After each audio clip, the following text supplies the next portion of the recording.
Sabe aquela ideia de que o coração é só um músculo? Pois é, esquece. Hoje a gente vai abrir o capô e olhar de perto uma das máquinas mais perfeitas da engenharia biológica.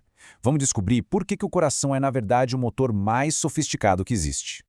Olhando assim à primeira vista, até parece uma bomba muscular bem simples. Mas como é que essa bomba se ajusta sozinha? O que alimenta ela? E como ela consegue bater mais de 2 bilhões de vezes numa vida sem nunca parar para descansar?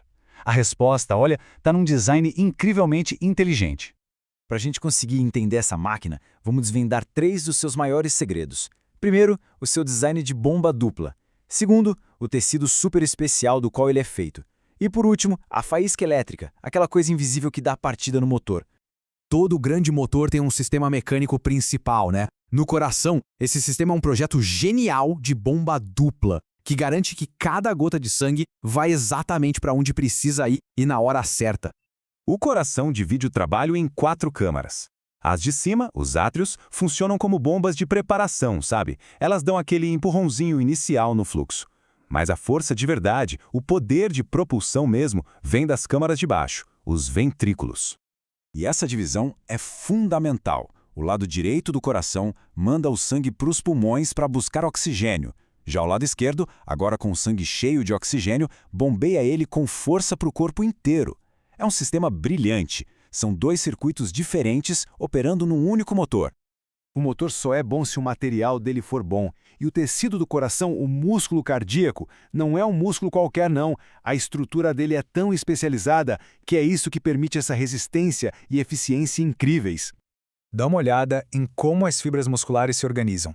Em espirais. Isso significa que a cada batida, o coração não só aperta, ele torce. Pense em torcer uma toalha molhada para tirar até a última gota de água.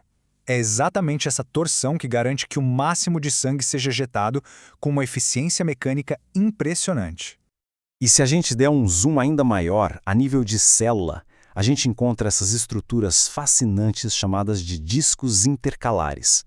São elas que conectam fisicamente cada célula do coração com a sua vizinha, criando uma rede, uma malha contínua. Essa rede interligada tem um nome, sincício. E aqui que está a mágica da coisa. É só estimular uma única célula que o impulso elétrico se espalha por todas, quase que instantaneamente. É assim que milhões de células se contraem em perfeita harmonia, como se fossem uma só, gerando a força de um batimento cardíaco. Então, a gente já tem a mecânica e o material. Mas o que dá a partida nesse motor? O que diz para ele quando ele tem que contrair? A resposta não é mecânica, é elétrica. Uma faísca invisível que comanda cada batida. Este gráfico aqui revela o segredo elétrico do coração. Ele mostra o sinal elétrico de uma única célula. E diferente de qualquer outro músculo do corpo, ele tem essa fase estendida, o platô, que está marcado ali com o número 2. Esses 0,2 segundos podem parecer pouca coisa, mas, como a gente vai ver, são a chave para um bombeamento eficiente. E a consequência desse platô elétrico é impressionante. Ele faz com que a contração do músculo do coração dure até 15 vezes mais do que a de um músculo comum, tipo do braço. E essa duração extra não é à toa, não. É o tempo exato que o coração precisa para esvaziar suas câmaras e empurrar o sangue com força máxima. Certo, agora chegou a hora de juntar todas as peças. As bombas, o tecido especial e a faísca elétrica. Vamos ver como tudo isso se encaixa numa dança perfeitamente coreografada a cada batida do coração. Esse processo todo é o chamado ciclo cardíaco. Basicamente, é a história completa de um único batimento, do começo ao fim. É a sequência exata de eventos que acontece umas 70 vezes por minuto, todo santo dia, sem falhar. Vamos dividir esse ciclo em 4 fases para ficar mais fácil. Fase 1, o enchimento. É a hora do reabastecimento. Os ventrículos relaxam e se enchem de sangue. Fase 2, contração isovolumétrica. Agora, todas as portas se fecham. Os ventrículos começam a apertar e a pressão sobe. Sobe muito como numa panela de pressão. Fase 3, a ejeção. Chegou a hora da potência. A pressão acumulada força as válvulas de saída a se abrirem, e o sangue é lançado com tudo para o corpo. E finalmente, a fase 4, relaxamento isovolumétrico. O trabalho está feito. As portas se fecham de novo, a pressão cai e o músculo relaxa, já se preparando para recomeçar o ciclo todo outra vez. Como esse diagrama mostra, não tem pausa.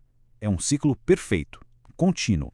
A fase de relaxamento, A diástole flui direto para a fase de contração, a sístole. É um ritmo que se repete, sem falhas, a cada segundo da nossa vida.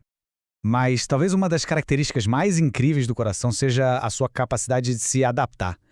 Ele não é um motor que funciona numa velocidade constante. Não, ele se ajusta conforme a necessidade.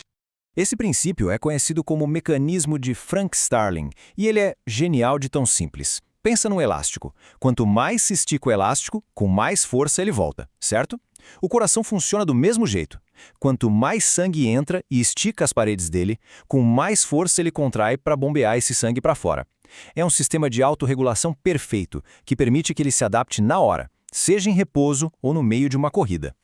Então, o que a gente tem aqui é um motor de bomba dupla, feito de um tecido que é quase mágico, elétrico e que se regula sozinho.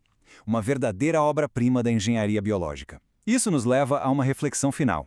Se esse sistema é tão preciso, tão confiável, o que acontece quando o seu ritmo perfeito é quebrado? É aí que a gente descobre a delicada fragilidade que se esconde por trás de toda essa força extraordinária.